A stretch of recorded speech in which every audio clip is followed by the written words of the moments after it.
नमस्कार। आज बात करते हैं भारत के एक बहुत बहुत बड़े कानूनी बदलाव की। भारतीय न्याय संहिता, जिसे हम सब अब बीएनएस के नाम से जानते हैं। अच्छा, अगर आप किसी भी लॉ एनफोर्समेंट एग्जाम की तैयारी कर रहे हैं तो ये समझना आपके लिए बहुत बहुत जरूरी हो जाता है। तो चलिए एकदम आसान भाषा में इसे समझते हैं। तो हम इसे कैसे समझेंगे? देखिए, हमने इसे 4 हिस्सों में बांटा है। सबसे पहले हम जानेंगे कि बीएनएस आखिर है क्या। फिर देखेंगे कि इसमें कौन-कौन से नए आपराधिक प्रावधान जोड़े गए हैं। इसके बाद कुछ जरूरी सेक्शंस पर एक नजर डालेंगे जो आपको याद रखने ही रखने हैं। और आखिर में जो भी जरूरी बातें हैं उन्हें एक बार फिर से दोहरा लेंगे। तो चलिए शुरू करते हैं एकदम बेसिक से।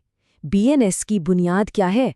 मतलब ये है क्या, और इसने हमारे कानून के किस पुराने और बड़े पिलर को रिप्लेस किया है?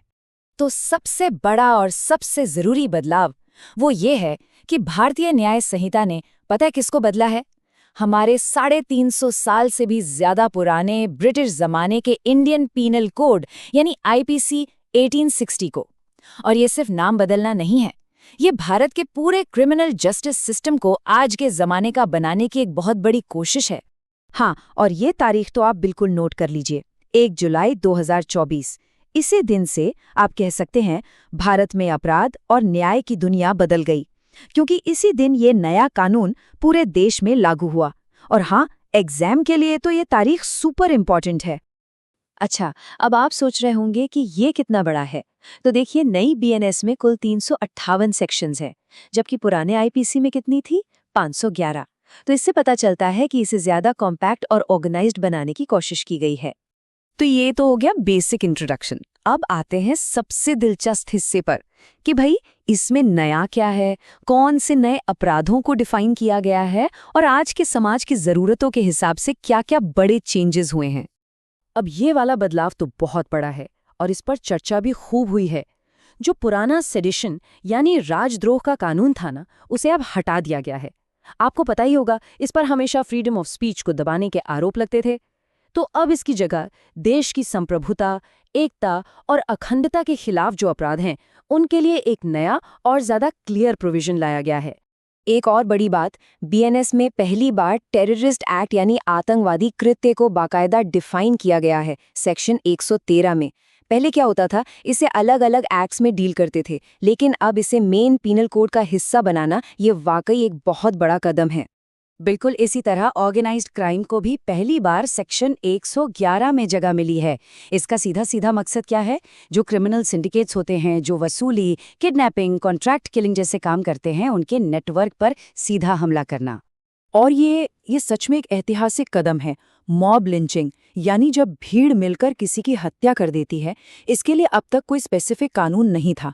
अब इसे सेक्शन 103(2) के तहत मर्डर का ही एक गंभीर रूप माना गया है।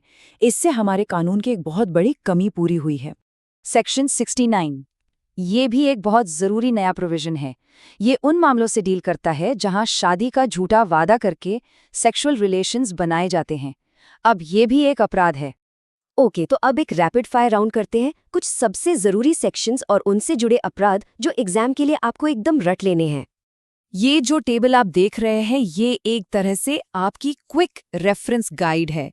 कौन सा सेक्शन, कौन सा क्राइम, इसे याद रखने के लिए ये बहुत काम आएगी। चाहे तो इसका एक स्क्रीनशॉट भी ले सकते हैं, बाद में रिवीजन के लिए अच्छा रहेगा। इस नंबर पर खास ध्यान दीजिए, 103। बीएनएस का सेक्शन 103 अब मर्डर यानी हत्या से जुड़ा है।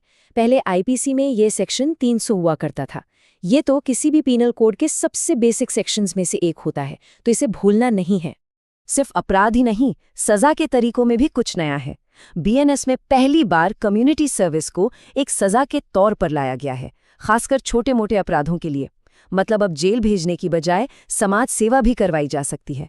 ये एक तरह से रिफॉर्मेटिव जस्टिस की तरफ एक अच्छा कदम है। तो चलिए, हमने जो कुछ भी डिस्कस किया, उसके जो सबसे जरूरी पॉइंट्स हैं, जो की टेकअवेज हैं, उन्हें फटाफट एक बार फिर से देख लेते हैं। तो कुल मिलाकर 4 मोटी मोटी बातें हैं जो आपको याद रखनी है। पहली, आईपीसी अब खत्म, बीएनएस लागू। दूसरी, मॉब लिंचिंग और ऑर्गेनाइज्ड क्राइम जैसे नए और स्पेसिफिक अपराधों को डिफाइन किया गया है। तीसरी, सेडिशन यानी राजद्रोह की जगह अब देश की एकता, अखंडता के खिलाफ अपराधों का प्रोविजन है। और चौथी, सजा के तौर पर कम्युनिटी सर्विस का एक नया ऑप्शन आ गया है। और आखिर में एक सवाल जो सोचने पर मजबूर करता है कि ये जो सारे कानूनी बदलाव हुए हैं, इनका ज़मीनी हकीकत पर क्या असर होगा? मतलब पुलिस के काम करने के तरीके पर, हमारे जस्टिस सिस्टम पर इसका असर कैसा दिखेगा? खैर, ये तो आने वाला वक्त ही बताएगा।